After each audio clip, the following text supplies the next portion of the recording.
What's up, family? What's up? Now, I need y'all to know this, right? Because a lot of people been asking me this about jurisdiction. They was like, if I go to court and I change my address that I live in a rural free area, do that help out? It don't help out with your case. And the reason why I say that is jurisdiction, right? First, you have to know where it starts from. Jurisdiction start originally when the police come in contact with you. That's when jurisdiction starts. Because remember, when they get in contact with you, they collect all your information and all the information that you give them, right? And also they check the state database and see what contracts they also can use within the state if you are not compliant. And after they get those and put those two together, they will then take you to the police station. And when they take it to the police station with all of that information combined, they would then generate a bond, which means the charge. In the case, they're going to initiate the charge, and that charge going to initiate the bond. And once they able to bond over the case, then you go to court. So people will go to court and think, I challenge jurisdiction. The state do not have jurisdiction over me, but they don't even know where jurisdiction originally started from. And apparently you don't either.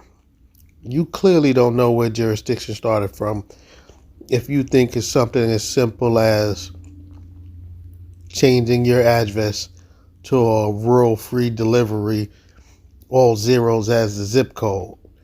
Jurisdiction starts the minute you are on U.S. soil. Even if you're a foreigner, that comes over here from another country, the minute you step on U.S. soil, the U.S. has jurisdiction over you. You are to abide by the laws of the land. Now, for regular citizens, obviously, we live on U.S. soil. So that is where jurisdiction starts. Point blank, period. Everything else this man tried to describe as how jurisdiction starts is a bunch of rubbish. Originally, the jurisdiction started from the countermeasure that you have with the police officer. It didn't happen in the court. So stop being mad at the judges and start reading. Start learning these state statutes, because the state statutes teach you how to get out of it. It's not telling you how to get out of it, but you read it and you will find out how to get out of it. You will know the same mistake that we constantly making. You will know it, but primarily that's how they gain jurisdiction. That's how they gain it originally with the police. It has nothing to do with the court, because once they bond over the case, they subject you to the jurisdiction. So anything goes. So they statutory system rules at that moment. So all that constitutional shit is out the toilet. The moment they get their address, it's gone. The moment you have a state ID within the state, it's over with. The moment you have a passport that reflects your real information and they don't block your transaction file, it's over with. The moment you tell them I'm a Moorish American, but I live on 123 Main Street, it's over with. The moment you say you a state citizen, but you stay on 444 Porcupine Avenue, it's over with. Jurisdiction started originally with your encounter with the police. Always. And that's why I really want to teach people that. I really want to show you that, like how it originally started from. So, correct them issues that y'all have, constantly learn on this stuff, and I'm out. Man, I'm so happy right now. I'm too happy. Now look, so, I've been doing research lately about my bank. Remember I was telling you guys, Navy Federal got a requirement. They said if they don't receive the title within 3 months after the day they gave you the loan, it converts over to a personal unsecured loan, right? Now, I went through this dealership, right, over here in Florida, in Central Florida. Now, he was cool and everything like that, so they processed everything through. Now, he used to the normal routine of putting everybody registration and getting titles from the state of Florida. So I told him I had a special request because I wanted my titles to be out of state. Because if I had my title out of state, the police in this state won't have jurisdiction over my vessel, right? So now I ended up calling Navy Federal 2 days ago, and I asked them, hey, have you guys received the title? They was like, no, we haven't received the title. And can you make sure you send that in to us? Now, they don't know my plans, honestly. They really don't know. So I said, you guys haven't received the title for neither vehicle? They were like, no, we have not received the title. So that had me thinking like, okay, if you guys haven't received the title, where is the title? So I called my state, like Illinois, up, and I'm like, I gave them the VIN number and everything. I'm like, look, this the title, this the car. They said, look, this information haven't even entered our system. So that means the person who did the title transfer, he didn't even do it correctly. Or maybe it just means that it's not in the system yet, and you should call back in about 2 weeks or a month or so. So that means that vehicle has no title, neither does it have a registration. And then on top of that, Navy Federal don't have the title. Now, the company Ram, I had called them up today, and it was yesterday. And I was like, look, I need an MCO for my vehicle with my name and address on it. And then they asked me for my vehicle VIN number. I gave them the VIN number. And after that, they gave me a reference code. Said, look, we're going to call you in 5 days. So in 5 days, they should be looking towards, like, giving me the MCO. Because when I called the title spot, I'm like, look, what do I need to get a new title? They said, look, all you need is the MCO and a bill of sale since the car never been issued a title. So they was cool with that. I'm like, cool. Now in Florida, I'm finding out ways where you can get a title by using a bonded title, meaning you can file the bill of sale and they can bond it over and give you a bonded title, and you can bring that bonded title to the DMV and they'll give you a real estate title. And so this the last question, y'all. This is a brand new truck, a brand new Ram 2022. What should I do? Keep the truck with the title in my name and not give it to Navy Federal, which I'm gonna do anyway, or sell the truck, get $50,000 for it, and continue building my business? First and foremost, how are you going to sell a truck with no title? Only a fool would buy a vehicle from you without receiving a title from you. Secondly, it amazes me that this man is pretty much video after video after video confessing on how he's committing crimes or, plotting on committing crimes. Like, this is mind-blowing to me. Like, if you're really gonna do the things that you say that you're gonna do, number one, you're eventually gonna get caught. These videos serve as evidence that you actually sat and thought this through. It is evidence that when you do it and get caught, all they have to do is show this in court and you're done. The proof is right here in your videos that you conspired to commit fraud. Why would you be documenting your plans on committing fraud? You got to be the stupidest criminal in the world. This literally makes no sense. And nothing he says makes no sense either, by the way. I really want to know y'all opinion. 50K or truck? 50K or truck? Now the truck costs way more than $50,000. I came out of pocket $66,000 for the truck.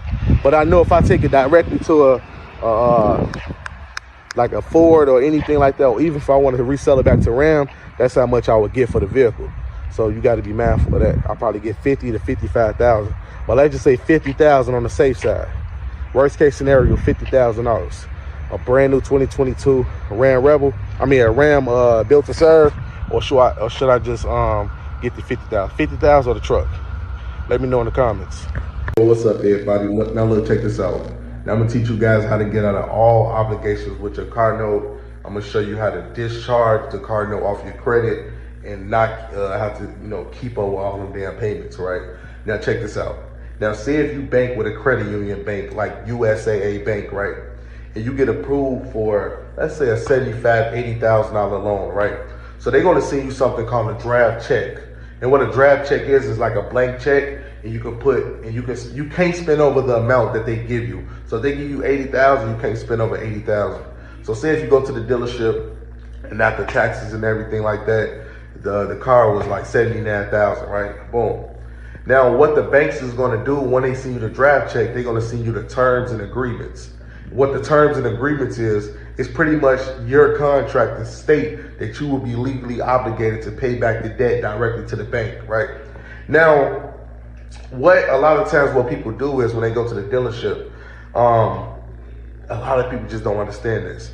They will go to the dealership, pay for a vehicle, and put the vehicle in the name of the bank, right? They will put them as first lien holder. When you put a bank as first lien holder, they have full authority to repossess your car. If they repossess your car, they got all obligations to that vehicle, meaning you can't resell it, you can't get your own title for it, it has a lien on it, and all that, right? Now, in my situation, right, what I done was I applied and got a loan for an auto loan, right? The vehicle came out to be $66,000, but when I got the vehicle and everything like that, the title wasn't issued, the registration wasn't issued, and also the title wasn't issued. So it has no title, it has no liens or anything like that. And another thing, my bank required that they receive the title within 90 days or the whole thing is going to convert into a unsecured personal loan. Now, this the problem. And once you convert your loan into a personal loan, right, it comes out of context with the requirements. So say, for instance, you won't be obligated to pay back, to go through repossessions, but they will try to put that on your credit, right? Excuse me, sir, but what in the doohickey are you talking about? Nothing you just said makes any sense. Please stop. Now, this another obligation that really tie you in the most. When you sign that terms and agreement sheet that they send you, and you accept all the terms and you accept the APRs and everything like that, you making yourself obligated to pay back that debt.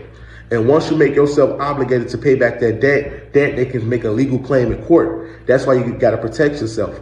Don't sign them terms papers, like the paper that they send you for the terms and agreements. Do not sign them papers. Also, if they try to issue a title, make sure you say, I'm getting it out of state. Because a lot of times, certain dealerships, they're not good with out-of-state processing. So they might pay the state fees, the state taxes, but they didn't handle the registration. And many dealerships will tell you, hey, you should go out there and you got to handle the registration and the title. What we did was we just paid the state taxes in that state to state that we basically getting that car registered out there. The whole time you ain't even got to register in another state. You just telling them it's going to another state, right? So you don't have a title for the vehicle. What you need to get is you go to USA, I want to say surety bonds, and you can get something called a bonded title. What this bonded title is pretty much proof that I own the vehicle. So once you get a bonded title, you can go to the DMV to get a real title, because they're going to give you your bonded title when you apply online, and when you go to the dealership, they're going to give you a real title and everything like that. Now, this address I don't live at. It's just an address I put down so they can send it out of state. And this is for the bill of sale.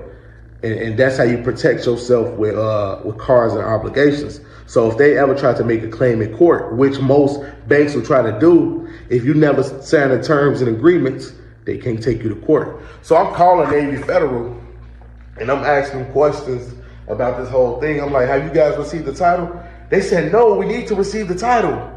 And it sounded like they had an attitude. Like they was really like had a problem with me not sending them the title.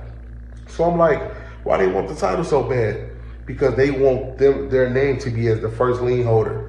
Because if they name is the first lien holder, you can miss one payment, they can repossess your vehicle. They can't repossess my vehicle. Here go another thing. I never signed the terms and agreements. I'm not obligated. So that don't mean, guess what? That don't mean that you accepted that obligation. Excuse me, sir, but why all of a sudden did you pretty much start whispering? Maybe it's because You don't want your significant other to hear the bullshit that you're telling your audience, because none of what you're saying ever happened. You're clearly lying. How are you going to get a car or a loan from a bank without signing the agreement? Like, you must think that the people that watch you are complete fools, because your story makes absolutely no sense. Here go another thing that can protect you. Never make a payment on the vehicle. If you make one payment, they can show that in court as proof that you bought a vehicle when you obligated to pay it back. Don't ever make one payment on that vehicle. I can't believe that this is the advice that he's giving to people. He's telling them to not pay their bills. This is the stupidest advice I've ever heard. The moment you make one payment on that vehicle, they can show that as proof. But that's not even really the proof. The real proof, if you sign those terms and agreements and you send that back to them. So I haven't signed the terms and agreements, I haven't got the title in their name, and also I haven't made a payment. Those are three things that can take you away from any kind of obligation. And now let's get to the better stuff.